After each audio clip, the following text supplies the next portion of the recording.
তুই পুজোয় জামা কাপড় নিবি? আমি ভাবছি অন্য কিছু দেবো। অন্য কিছু সে আমার ইচ্ছা। তুমি বলো তা, তোমার ইচ্ছা কি দেবা? তারপর যদি আমার পছন্দ না হয় তাহলে বলো যে আমার এটা দাও। মানে তোর কি নিতে ইচ্ছে সেটা বল। আমার তো জামা দোকানে যা দেখি যেটাই নিতে ইচ্ছা করে সেটাই ভালো লাগে।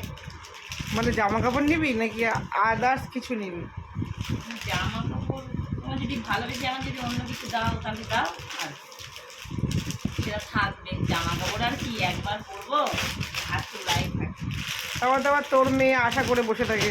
হ্যাঁ, তোমারটা দোয়া আছে, পরেও আমি যদি দেয় তো, আর কারোর বাড়িটা পছন্দ হয়। সবাই তো ছাপার শাড়ি দেয়।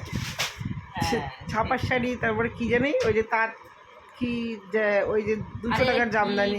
হ্যাঁ, জামদানি 200 টাকার জামদানি। আমি ভাবছি কি তোর কোনো কাজে লাগে অন্য কিছু দেব, না হইলে হচ্ছে গিয়ে আবার ভাবি কি না তোর তো জামা কাপড় ভালো শাড়ি বছরে একটা করে হয়, সেই ভেবেও আবার ভাবছি জিজ্ঞাসা করি কি দেবা ভাবছি আগে সেটা বলো। ওই ইন্ডাকশন যদি নিস। কারেন্টের কি বেশি ওঠে? কারেন্টের ওঠে? কারেন্টের যদি বেশি ওঠে, হ্যাঁ, তোদের তো ফ্রি হবে না, না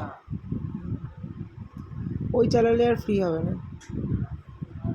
ফ্রি এমনিও হচ্ছে না, কত যে সার পাচ্ছে না যে হ্যাঁ, কতটুকুর মধ্যে দিলে কম। তো ওই অতটা আছে যদি তোদের কি চলে? একটা পাখা একটা লাইট? পাখাটাই তো ফ্যান, আর টিভি চলে। ও টিভি চলে তো। হচ্ছে ওইটার জন্য বিলটা এখন একটু বেশি হচ্ছে না। শীতের সময় আবার বিল দিতে হয় না, শীতের সময় আবার দেওয়া হয় না। এভাবেই পিসিকে পুজোর সময় কি দিবি?